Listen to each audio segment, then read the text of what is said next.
একজন মেয়ে দূরে সরে যায় ধাপে ধাপে, কিন্তু আপনি সেটা বুঝতে পারবেন না, অনুভব পর্যন্ত করতে পারেন না যতক্ষণ না সে আপনার কাছ থেকে সত্যি অনেক দূরে হারিয়ে যায়। প্রথম ধাপ কাছে আসার প্রচেষ্টা।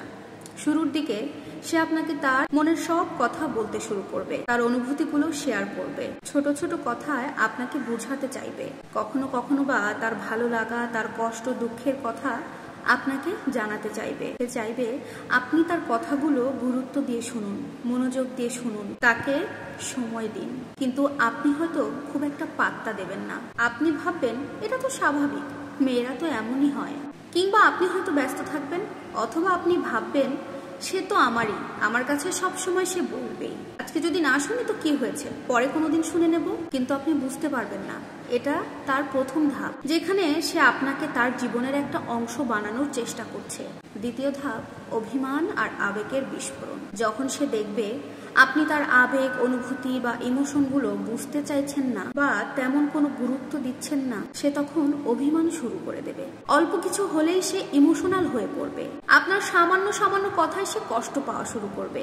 সে চাইবে আপনি তাকে সময় দেন, আপনি তাকে বোঝার চেষ্টা করেন।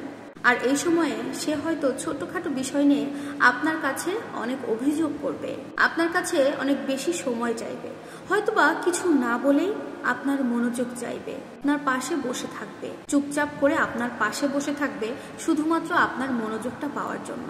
আর আপনি ভাববেন অহেতুক সে আমার ওপরে অভিমান করছে, রাগারাগি করছে, আবেগপ্রবণ হয়ে পড়েছে তাই। তখন আপনি হয়তো তাকে আশ্বাস না দিয়ে নিজের মতো থাকবেন, কিন্তু আপনি তখন বুঝতে পারবেন না যে এটা তার দ্বিতীয় ধাপ। এখানে সে তার আশা ভরসার চেষ্টা চালিয়ে যাচ্ছে। তৃতীয় ধাপ ধৈর্যের শেষ সীমা। যখন সে খেয়াল করবে আপনার কাছে তার অভিমানেও কোনো মূল্য পায় না, তার অভিমানেও আপনার মনটা গলাতে পারে না, তখন সে আর আগের মতো থাকবে না। এখন সে অল্পতেই বিরক্ত হয়ে যাবে, আপনাদের মধ্যে কথায় কথায় তর্ক হবে, ঝগড়া বাড়তে থাকবে। আপনাকে সে আর কিছুই বোঝাতে চাইবে না, কারণ সে এতদিনে বুঝে গেছে আপনাকে বোঝানোর মতো কিছুই নাই। এখন সে আর আপনার কথায় আগের মতো প্রতিক্রিয়া করবে না। হয়তোবা আপনি কোনোদিন তাকে কিছু বলবেন, কিন্তু সে তখন চুপচাপ করে শুনে যাবে, না রাগ করবে, না হাসবে, না আপনাকে প্রতি উত্তরে কিছু জানাবে। তার আগ্রহ আপনাকে নিয়ে কমতে থাকবে, আপনাকে নিয়ে সে আর কোনো রকম কোনো স্বপ্ন দেখবে না। আর এই সময়টাই সব থেকে ভয়ানক একটা সময়, কারণ এই চুপচাপ থাকা মানে সে আপনাকে ছেড়ে যাওয়ার জন্য নিজেকে প্রস্তুত করছে। শেষ ধাপ নিঃশব্দ বিদায়। আপনি ভাববেন হয়তোবা সবকিছু ঠিক আছে, যেহেতু সে আর অভিযোগ করছে না, তেমন কোনো রাগারাগি হচ্ছে না, তাই ভাববেন যে সম্পর্কটা স্বাভাবিক হয়ে গেছে। কিন্তু না, সে আসলে আস্তে আস্তে আপনার থেকে নিজেকে দূরে সরিয়ে নিচ্ছে। এরপরে খেয়াল করবেন একদিন খুব সাধারণ একটা ব্যাপার নিয়ে তর্ক হবে। আপনি ভাববেন এটা তো খুব ছোট্ট একটা বিষয়, এ নিয়ে এত বড় একটা প্রতিক্রিয়া কেমন করে সম্ভব? আপনি তখনও বুঝতে পারবেন না এটা তার শেষ ফোঁটা ছিল, তার ধৈর্যের কাপে। সে আর এক মুহূর্তও থাকতে চাইবে না, সে চলে যাবে।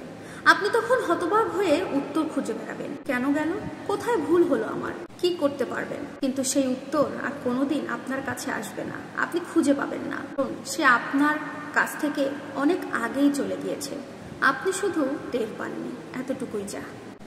পুরুষ থাকতে একটু কদর করতে শিখো, চলে গেলে তখন হাহাকার করে কি লাভ, কেঁদে কি লাভ।